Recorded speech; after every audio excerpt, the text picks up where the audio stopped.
clear it in the next session. Right now, we are on day 21 of the Shrimad Bhagwatam. Yesterday, we finished the Katha of Hiranyakashipu, earlier we finished Hiranyaksha, who were both Asurs who had been cursed by the Sanat Kumars when they were Jaya and Vijaya. Today, we have a completely different teaching from the Shrimad Bhagwatam. You know that Bhagwan Vishnu has taken 23 avatars up till now.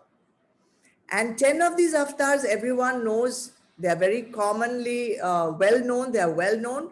We call them Dash Avatar. But the other 13 are not that well known. One of those avatars is what I'm going to talk about today, the avatar of Bhagwan Rishabh.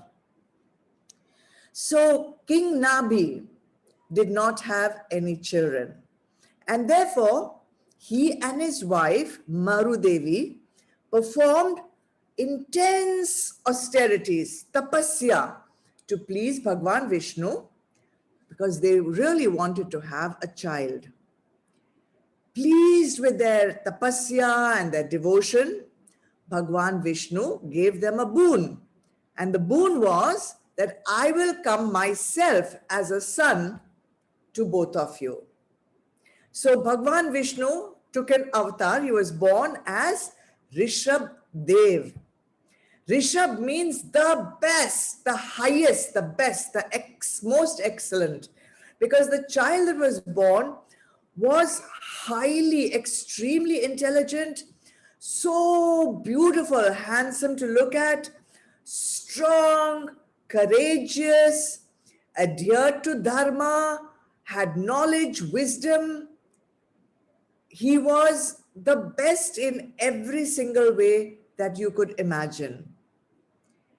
When time came and Rishabh Dev grew up slightly, King Nabhi gave his kingdom away, crowned Rishabh Dev as the king, and he left with his wife for meditation in the last years of his life. Rishabh Dev grew up, got married, he had 100 children. One day, while they were wandering from village to village, Rishabh Dev reached a place where lots of people had gathered and many rishis also were there. He thought this was a very good place, so he settled down with his sons over there in public, and he gave his sons the highest teachings on how to live correctly, dharmically, and have a successful life. He taught them in public rather than teaching them in private, and there was a reason for that.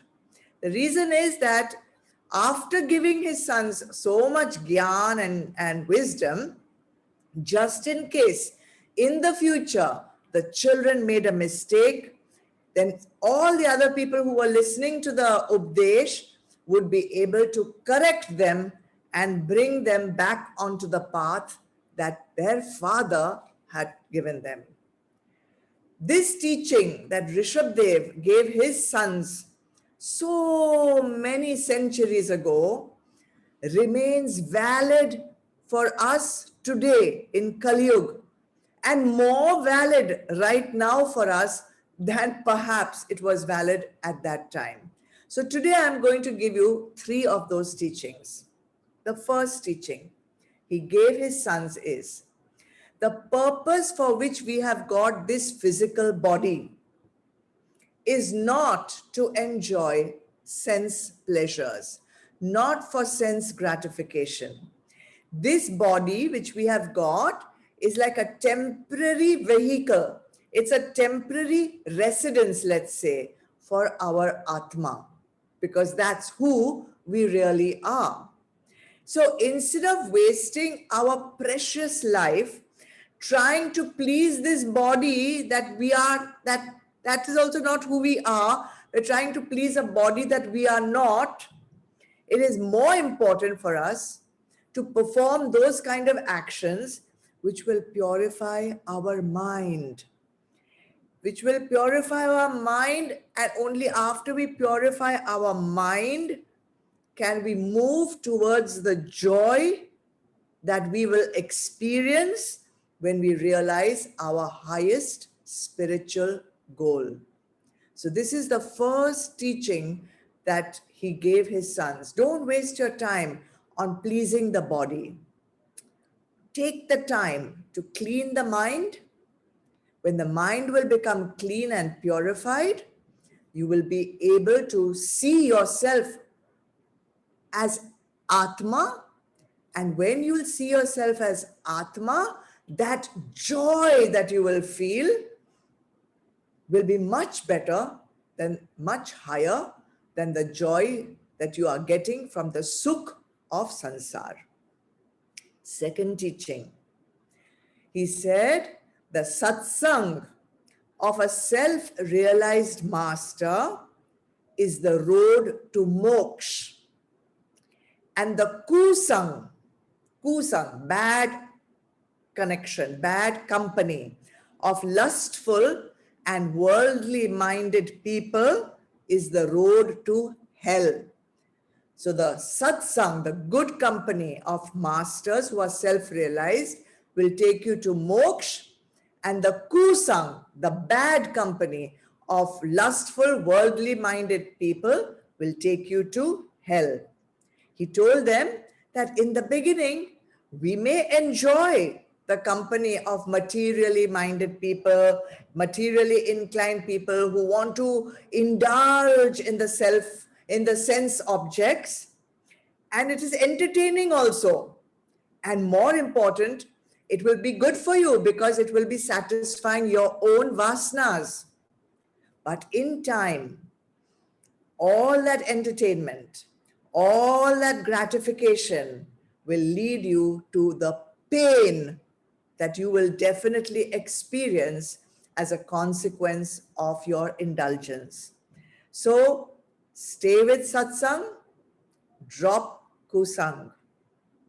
Third teaching, he said, the highest duty of a king, of a guru, and of a parent, these three things he said, because they all have people who depend on them. They all have people who they have to lead.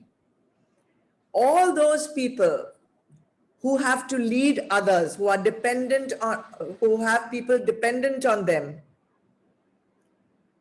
their highest duty is to lead them to Bhagwan. A king is responsible for his subjects.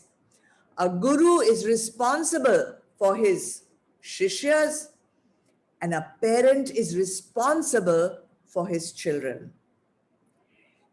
They must give them the correct education, the correct training on how to practice dharma. This is the duty of a parent, who most of you are.